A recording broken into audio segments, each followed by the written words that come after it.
오늘 본문은 마태복음 18장 11절에서 20절까지의 말씀입니다. 너희 생각에는 어떠하냐? 만일 어떤 사람이 양 100마리가 있는데 그 중에 하나가 길을 잃었으면 그 99마리를 산에 두고 가서 길을 잃은 양을 찾지 않겠느냐?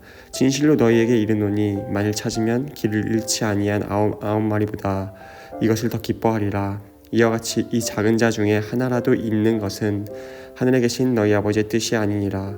내 형제가 죄를 범하거든 가서 너와 그 사람과만 상대하여 공고하라. 만일 들으면 내가 내 형제를 얻는 것이요 만일 듣지 않거든 한두 사람을 데리고 가서 두세 증인의 입으로 말마다 확증하게 하라.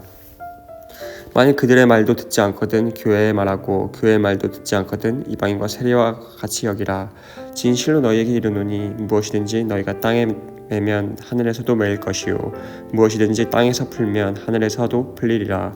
진실로 다시 너희에게 이르노니 너희 중에 두 사람이 땅에서 합심하여 무엇이든지 구하면 하늘에 계신 내 아버지께서 그들을 위하여 이루게 하시리라. 두세 사람이 내 이름으로 모인 곳에는 나도 그들 중에 있느니라. 아멘.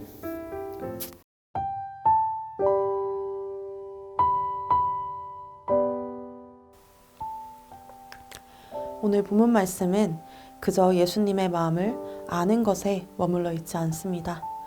오늘의 말씀은 우리가 알고 깨우치는 것을 넘어서 교회로서 회복을 돕는 것에 대해서 예수님께서는 말씀하고 계시는 겁니다. 그렇다면 예수님의 제자인 우리가 회복을 도와야 하는 대상은 누구일까요? 먼저는 한 영혼을 회복하도록 돕는 것에 대해서 말씀하셨습니다. 오늘 본문 말씀 12절에서 14절을 보시면 한 영혼을 향한 예수님의 마음을 우리는 알 수 있습니다. 한 영혼을 향한 그분의 마음은 구체적으로 그 영혼이 공동체로 다시 돌아오는 일이고 회복하는 것입니다. 또한 단순히 한 명에만 집중해 라는 의미가 아니라 많은 무리 중에 한 사람일지라도 예수님은 그에게 마음이 있으시다라는 것이죠. 예수님은 100마리 중에 한 마리 양을 찾으러 나가는 목자에 대한 비유를 하셨습니다. 이 한 마리의 양은 공동체 안에서 스스로 길을 잃은 연약한 지체라고 할 수 있겠죠. 자신의 연약함 때문이던 공동체에 실족하게 되었던 어떤 이유든지 간에 믿음을 잃어버리고 공동체에서 떨어져 나가게 된 한 사람을 위하여 그 회복을 도우라는 예수님의 명령입니다. 99마리의 양은 중요하지 않느냐가 아니라 한 명의 특별함을 또한 말씀하시는 것들이 아니라 많은 무리 중에서 길 잃고 헤매이는 한 마리의 양을 찾아 헤매는 목자의 마음을 내가 너희 제자들에게 가지고 있으니 너희도 이 마음을 가져야 한다고 말씀하시는 것입니다. 하나님 입장에서 생각해보면 양 100마리가 아니라 정말 수많은 사람들이 하나님의 백성이죠. 그런데 하나님은 그 중에서 한 사람 한 사람을 잘 알고 계시고 방황할 때면 하나님께 돌아오길 원하고 계시죠. 많은 것 중에 없어져도 상관없는 것 하나로 우리를 대하시지 않고 무리 중에 어떤 사람이 아니라 그저 수많은 무리 중에 지나가는 한 사람이 아니라 없어져도 되는 사람이 아니라 위험을 무릅쓰고서라도 찾아야 하는 다시 돌아오게 해야 하는 한 사람, 한 영혼을 위한 마음을 가지라는 것입니다. 당시 목자가 양을 다시 찾으러 가는 일은 정말 힘들고 어려운 일이었다고 합니다. 우리 공동체에서 자신의 연약함으로 인하여 실족하고 믿음을 저버리려고 하는 자, 혹은 공동체를 실족하여 떠나려고 하는 자를 생각할 때 그 사람이 나에게 어떤 사람이든지 우리 공동체에 유익이 되었던 사람이든 아니었던지 또 내 말을 잘 듣던 사람이든 아니든 그런 것과 상관없이 한 영혼으로 보며 반드시 믿음을 회복할 수 있도록 우리가 도와야 한다는 것이죠. 예수님이 제자들을 향해 그랬듯이 또 제자들이 다른 한 영혼을 향하여 그 마음을 가지길 원하시며 이 비유를 하셨던 것처럼 우리 또한 예수님의 마음을 알며 우리 공동체에 있는 실족한 한 영혼, 방황하는 영혼들의 회복을 위하여 노력해야 합니다. 두 번째로는 교회 회복에 대해서 실천해야 한다고 말씀하셨습니다. 앞서 이야기한 것과 다른 측면으로 우리는 한 영혼의 회복을 위한다 하면서 때로는 교회의 거룩함을 유지하지 못하게 하는 죄나 연약함에 대해 얼물쩍 수용하는 모습을 보일 때도 있죠. 불편해지고 싶지 않은 마음이 있기 때문입니다. 그러나 예수님은 죄에 대해서 묵과하라고 하지 않으시죠.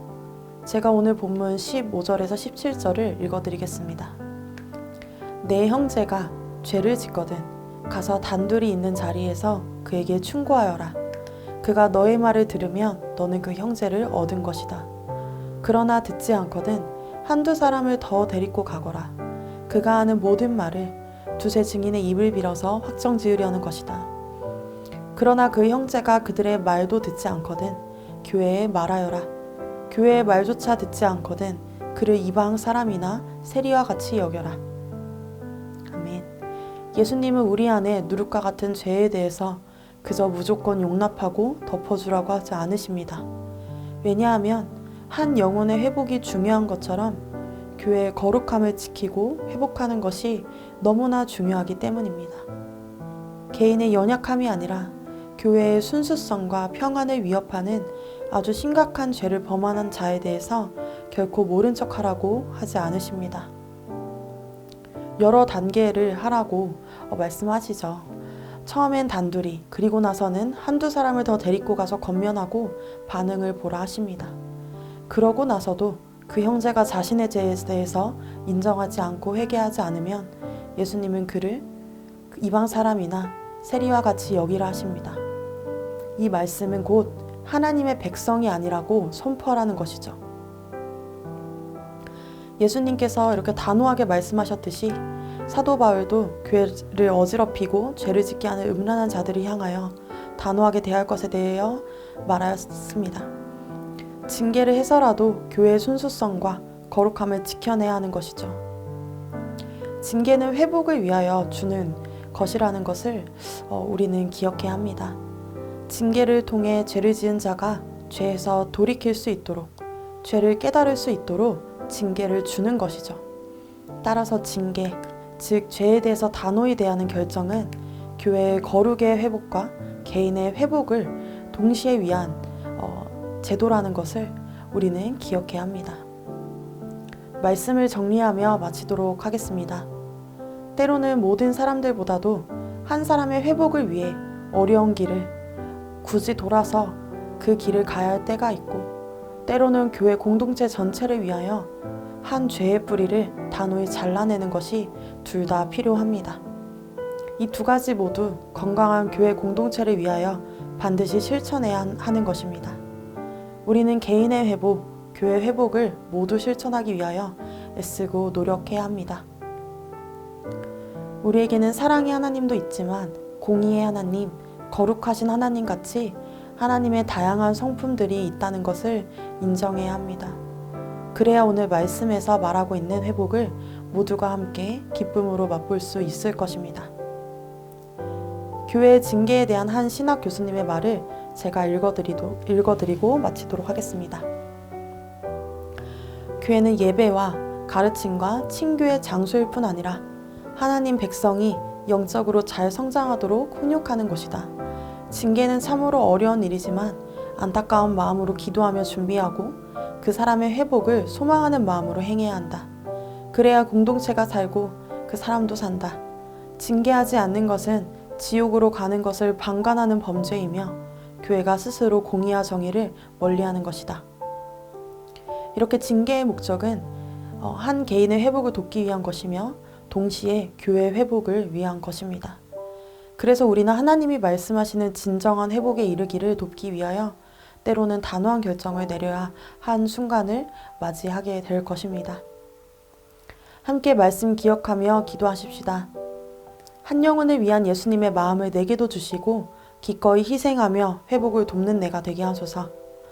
거룩한 교회를 세우기 위하여 하나님의 마음과 기준을 알게 하시고 회복을 소망하는 마음으로 순종하는 우리가 되게 하소서. 우리가 어렵고 힘든 길을 다시 되돌아가야 할지라도 한 영혼의 회복을 위해 애쓰는 제자가 되길 원합니다. 또한 예수님이 피 흘려 사신 이 교회의 거룩함의 회복을 위해 우리 안의 죄를 단호하게 거부하고 교회의 순수성을 지켜내는 순종하는 제자들이 되기 원합니다.